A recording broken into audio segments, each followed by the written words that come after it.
ఓ వ్యక్తి తన కొత్త కారు తుడుచుకుంటుండగా అతని 5 ఏళ్ల కూతురు అక్కడికి వచ్చింది. చేతికందిన ఓ రాయి తీసుకుని కారు వైపు ఏదో గీతలు గీసింది. కోపం పట్టలని ఆ పెద్ద మనిషి పరుగు పరుగున వెళ్ళి చిన్నారి పాపని విసురుగా తోసేశాడు. అంతేకాదు, ఆ తప్పుకు శిక్షగానా అన్నట్లు ఆ పాప చేతి వేళ్ళ మీద కర్రతో చితగా బాదాడు.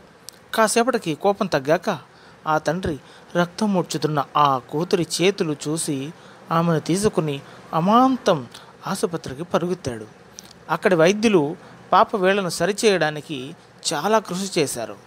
కానీ తండ్రి కొట్టిన దెబ్బలకి చిన్నారి చేతి వేళ్ళు ఎంతలా దెబ్బతిన్నాయంటే ఆమె 2 చేతుల వేళ్ళని తీసివేయడం తప్ప మరో మార్గం లేదని చెప్పేశారు.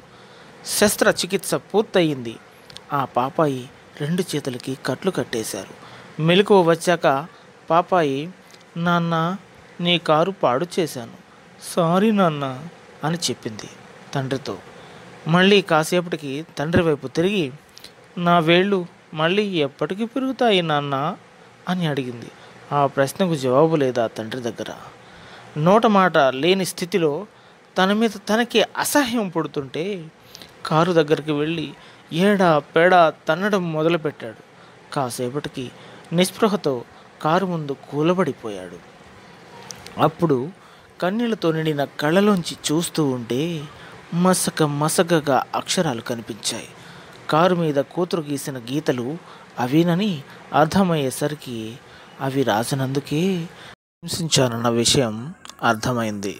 కాబట్టి పిల్లలపై కోపం వచ్చినప్పుడు ఒక్క క్షణం ఆలోచించండి. ఇది ఈనాడు సెప్టెంబరు 15వ తారీఖు 2024 దినపత్రికలో ప్రచురించబడింది.